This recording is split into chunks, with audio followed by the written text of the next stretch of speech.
बताई जाती हैं। तुम किस काम से आए हो? आलिम ने पूछा। फिदाई किस काम से आया करते हैं? हरी पट्टी वाली ने पूछा। तुम्हें मेरे पास क्यों भेजा गया है? आलिम ने पूछा। एक कुटनी के लिए।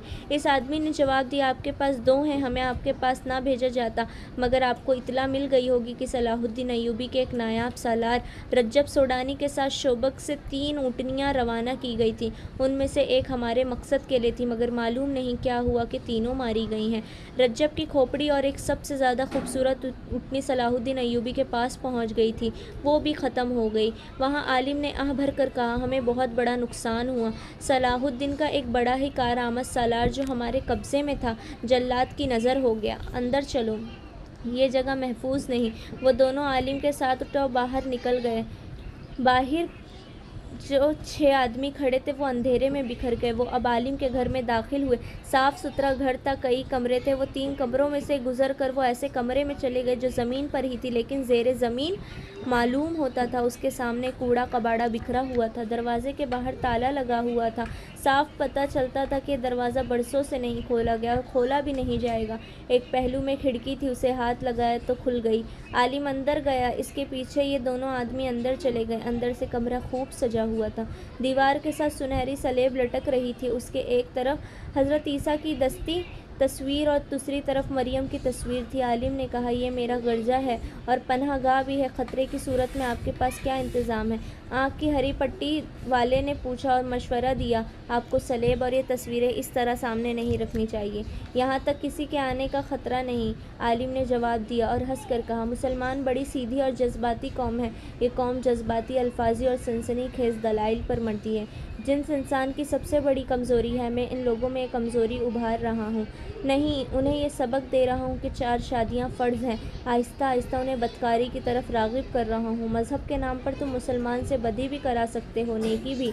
हाथ में कुरान रख कर बात करो तो ये लोग अहमकाना बातों के भी कायल हो जाते हैं और झूठ को भी सच मान लेते हैं। मेरा तजुर्बा कामयाब है। मैं यहाँ अपने जैसा एक ग्रोह पैदा कर लूँगा जो मस्जिद में बैठ कर और कुरान मजीद हाथ में लेकर इन लोगों के जज्बा जिहाद को और किरदार को कत्ल कर देगा। औरत के मुताल्लिक मैं इन लोगों के नज़रियात बदल रहा हूँ। सलाहुद्दीन ने औरतों को भी उसकरी तरबियत देनी शुरू कर दी है। मैं उन्हें बता रहा हूँ कि औरत को घर में कैद रखो, मैं उस कौम की निस्फ आबादी को बेकार कर दूँगा। फ़ौज के खिलाफात नफ़रत पैदा करना ज़रूरी है, हरी पट्टी वाले के साथी ने कहा। सलाहुद्दीन अय्यूबी ने यही कमाल कर दिखाया है कि कौम और फ़ौज को एक कर दिया है। वो उस वक्त ऐलान कर देगा कि यरूशलेम फ़तह करना है तो मिस्र की सारी आबादी उसके साथ चल पड़ेगी, लेकिन वो ऐसा ऐलान करेगा नहीं। आलिम ने कहा, वो दानिशमंद है, वो जज्बाती लोगों को पसंद नहीं करता। वो सिर्फ़ एक तरबियत याफ्ता सिपाही को 100 गैर तरबियत याफ्ता जोशीले आदमियों पर तरजीह देता है। वो खोखले नारों से कौम को भड़काता नहीं, हकीकत की बात करता है। ये हमारा काम है कि इसकी कौम को हकीकत और तरबियत से दूर रखें और उसे जज्बाती बना दे। इस कौम में शऊर की बजाय जोश रह जाए, वो जोश जिसमें हकीकत पसंदी और दानिशमंदी न हो। दुश्मन के पहले तीर से ही ठंडा पड़ जाता है। ख्वाह तीरे करीब से गुजर जाएंगे, हम उनमें सिर्फ जोश रहने देंगे। तुमने सुना है कि मैं अपने दर्स में सलाहुद्दीन अय्यूबी की बहुत तारीफ़ें कर रहा था। ये बातें तो हम बाद में कर लेंगे, इस आदमी ने कहा। दोनों ऊँटनियाँ दिखा दें और ये बताएं कि हमें यहाँ किस वक्त और किस तरह पनाह मिल सकती है और यहाँ अपना कोई और आदमी रहता है या नहीं। नहीं, आलिम ने जवाब दिया, यहाँ और कोई नहीं रहता। उनके दरमियान कोई शक व शिबा नहीं रहा था। वो खुफिया अल्फाज में एक दूसरे को पहचान चुके थे। आलिम कमरे से निकल गया। वापस आया तो उसके साथ 2 बड़ी ही खूबसूरत और जवान लड़कियां थीं। यही 2 लड़कियां थीं जिनके मुताल्लिक उसने लोगों को बताया था कि उसकी बीवियां हैं। उन्हें वो सर से पांव तक बुरखे में छुपा कर लाया था, मगर इन 2 आदमियों के सामने वो बेपर्दा आईं। आलिम ने उनका तारुफ दोनों आदमियों से कराया और अलमारी में से शराब की बोतल निकाली। एक लड़की गिलास ले आई, शराब गिलासों में डाली गई। इन दोनों आदमियों ने शराब को हाथ ना लगाया, पहले काम की बातें कर ली। हरी पट्टी वाली ने कहा, हमें 2 आदमियों को कत्ल करना है। दूसरे ने कहा, सलाहुद्दीन अय्यूबी को और अली बिन सुफियान को। हमारी मजबूरी है कि हम दोनों को नहीं देखा, हमें दोनों आदमी दिखा दें। क्या आपने उन्हें देखा है? इतना देखा है कि दोनों को अंधेरे में भी पहचान सकता हूँ। आलिम ने कहा, मैंने जो मुहिम शुरू कर रखी है उसके लिए ज़रूरी था कि दोनों की अच्छी तरह पहचान हो।